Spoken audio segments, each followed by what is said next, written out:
Nous sommes le 17 janvier 2025 et nous allons analyser le Bitcoin ainsi que les différentes datas du jour et deux altcoins demandés par la communauté. Alors, je vous avais parlé hier que le Bitcoin irait probablement à 102 000. Et bien, du coup, c'est ce qu'il a fait. Encore une fois, c'est ce qu'il a fait ici. Alors ici, il a essayé de me faire mentir. Il a essayé de me faire mentir parce que du coup, il a eu une grosse baisse ici et ensuite il a remonté. Moi, je savais qu'il irait chercher les 102K. Pourquoi ? Eh bien, tout simplement parce que la target d'un double bottom est le précédent top. Donc c'est pour ça que moi je savais qu'il allait aller à 102 000. Donc globalement, il y avait un long ici à prendre et ici une vente, tout simplement. Alors, maintenant, il y a deux solutions. Soit il perce cette résistance qui tient quand même depuis un petit moment, ok, depuis quasiment un mois, et il va retester les 108 000, ok. Soit il va stagner ici et il va redescendre. Alors, il redescendrait jusqu'où? Moi, je dirais qu'il y a deux zones intéressantes. Il y a la zone des 0,236 ici, vers 96 000. Ou alors, il y a la zone ici, vers les 95 000. Ok. Pourquoi je ne le verrai pas revenir ici? Même si c'est tout à fait possible qu'il revienne ici, mais... Pourquoi? Tout simplement parce qu'ici on avait eu un bear trap. Et moi je trouve que faire un bear trap ici c'est un peu inutile si c'est pour au final revenir et faire des plus bas. Ok, on a eu cette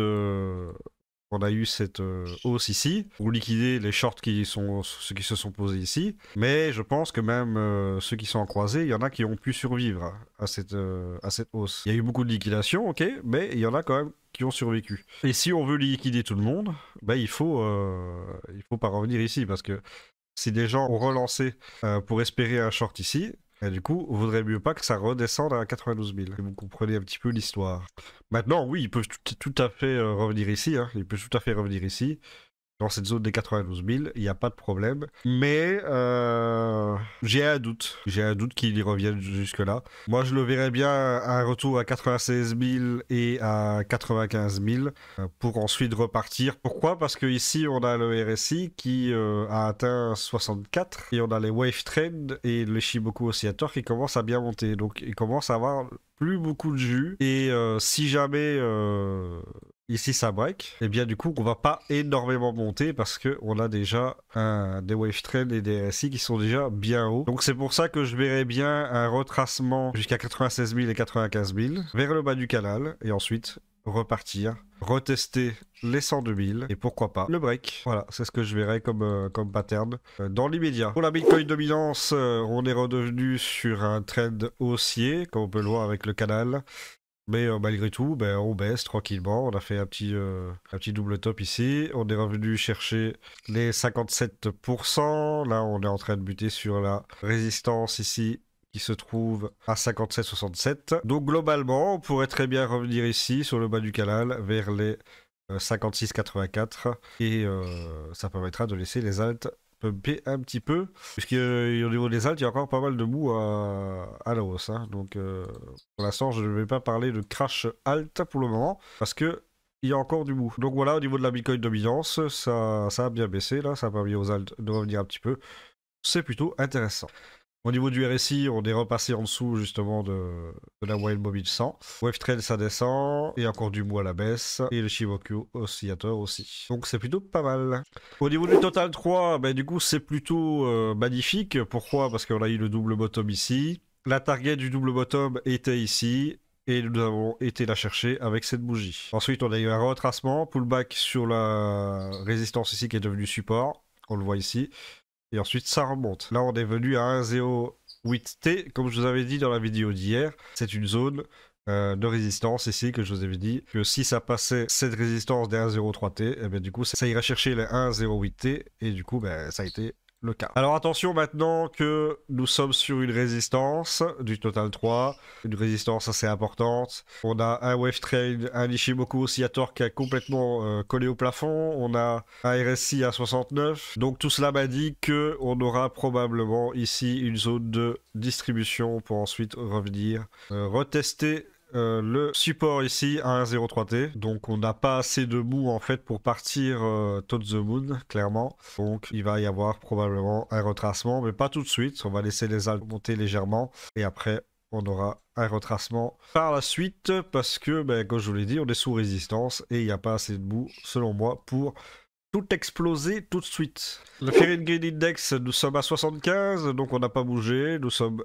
avec le même nombre de points qu'hier. Nous sommes toujours bons. Et donc, ça va, c'est positif. Le sentiment du marché est plutôt bon. La liquidation heatmap du BTC, et bien du coup, nous avons le BTC qui a été cherché. Donc on a eu le bear trap ici.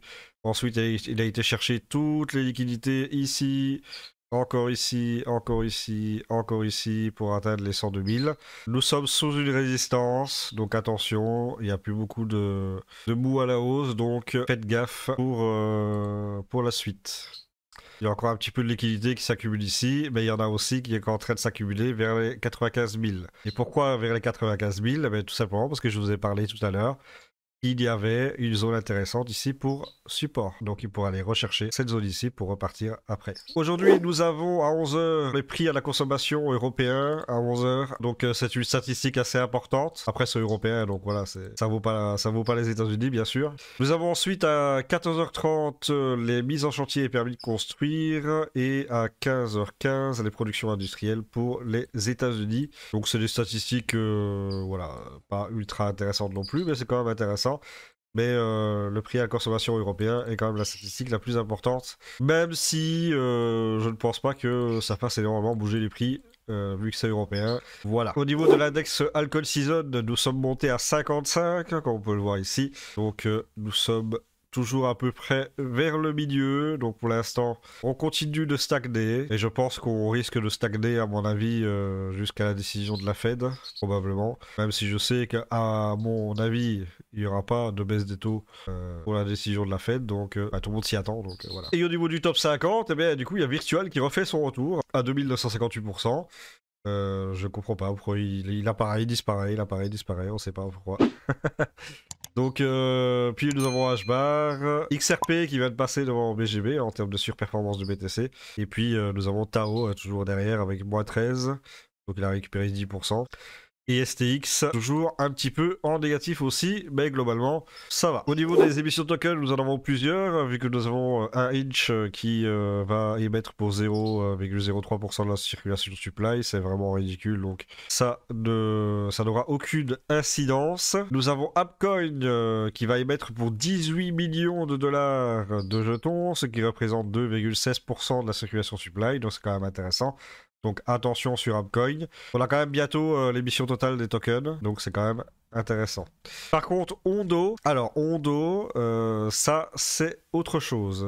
Alors je vais vite parler de Kai d'abord. Donc Kai, ou QI, ce que vous voulez, va émettre pour 4,79% de jetons, pour 21 millions de dollars. Donc, cette token-là aussi va prendre une petite baisse, à mon avis, s'il n'est pas absorbé par les acheteurs. Alors, Ondo va émettre pour 2,42 milliards de dollars de jetons, 134,21%. Ok, donc c'est vraiment énorme dans 15 heures. Alors, je sais pas si c'est un bug ou pas, mais c'est énorme, hein. C'est vraiment hallucinant. Il va y avoir un déblocage de jetons assez violent. Donc, pour moi, il y aura probablement une grosse baisse au niveau de Ondo, s'il n'est pas absorbé par les acheteurs. Parce que là, 2,420 milliards de dollars de jetons, c'est colossal. Donc, à mon avis, ça risque probablement de prendre quand même bien cher. Voilà, affaire à suivre, comme on dit. Au niveau des altes, on m'a demandé de faire une analyse technique sur Alephium et un autre token dans les commentaires de ma vidéo d'hier. Donc n'hésitez pas à demander également si vous souhaitez que j'analyse un token en particulier, eh bien vous pouvez le demander dans les commentaires. Alors, Alephium, j'ai regardé un petit peu ce que c'était comme projet, parce que je ne connaissais pas tant que ça. Donc j'ai été voir ce CoinMarketCap et j'ai regardé, j'ai vu que la tokenomique est vraiment dégueulasse. Mais quand je te dis que c'est dégueulasse, c'est dégueulasse. Alors, on a un total supply à 206 millions, on a un max supply à 1 milliard et on a une circulation de supply à 98 millions. C'est que dalle, ce qui fait que du coup, on va avoir probablement, dès que le bear market sera en cours, on va avoir des émissions de jetons en masse Donc clairement, garder des jetons pour le prochain cycle sur Alephium, c'est même pas la peine d'y penser. On a un market cap à 120 millions et on a un volume par rapport au market cap qui représente 1,83% du market cap. Donc niveau volume, c'est que dalle, il se passe pas grand chose, c'est un peu encéphalogramme plat. Alors ici, je suis sur le graphique Mexé en vue 16 heures. Un truc qu'on voit tout de suite ici, c'est qu'il y avait un support intéressant ici. On avait un support là et un support ici. Donc une entrée, ça aurait été bien ici. Voilà. Vers les 1,05$. C'était une chouette entrée. Il y avait un petit 26%, 27% à prendre. Donc ça, c'était plutôt pas mal. Maintenant, moi, c'est pas un token que j'accumulerai dans le temps. Hein, c'est pas un token que j'holderai, clairement pas.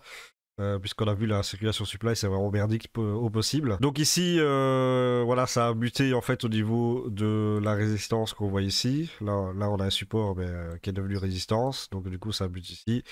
Et c'est en train de rechuter derrière pour retester le haut du canal ici vers les 1,19. On a eu quand même une petite divergence haussière hein, sur Alephium ici, sur le RSI, ainsi que sur le MACD et sur le Ishimoku Oscillator et même sur la Wave Trend ici, on pourrait même mettre un petit divergence haussière parce que ici c'est plus bas. Donc ici ça descend et là ça montait au niveau du RSI, donc petite divergence haussière, donc ça c'est cool. Maintenant ça reste à moyen terme on va dire, donc il y a quand même des résistances à 1,42, 1,54, 1,75, 1,96 et 2,13, donc il y a quand même beaucoup de résistance à aller chercher. Et on a un wave trend qui commence déjà à passer la médiane haute, donc avec un RSI à 52 et quelques, donc il y a encore un petit peu de mou à aller chercher, mais je pense pas que ça aille plus loin que les 1,40 ou les 1,50 dans les médias, du moins à court terme et moyen terme.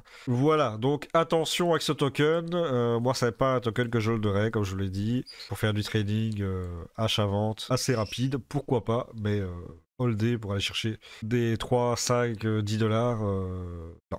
Ça, c'est pas un token que je ferais pour ça. Ensuite, nous avons CKB. C'est celui qu'on m'a demandé aussi. Là, tout de suite, pareil. Hein, donc, divergence haussière. Ici, pareil sur les Shimoku Oscillator. Pareil sur... ouais, il y a des divergences haussières partout, hein, qu'on peut le voir ici. Il y en a une ici aussi. Donc, sur tous les indicateurs à gauche, il y a des divergences haussières. Et ici, comme on peut le voir, bah, du coup, ça, le prix a baissé. Donc, c'était clairement une zone d'achat hyper intéressante, ces zones ici. Ces zones-là étaient super intéressantes, vers les 9500 à 10 000. Ici, il y avait une zone d'achat claire et nette à prendre. On est déjà sur un 15%.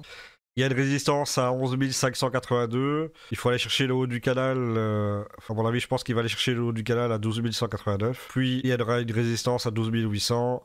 Ensuite, encore une à 13 500, puis encore une à 14 600, encore une à 15 900, etc. Donc il y a beaucoup de résistance. Il va falloir énormément de puissance à l'achat. Et pour le moment, le marché n'est pas dans une configuration qui permet à court terme d'avoir cette impulsion haussière suffisante pour aller péter tout ça.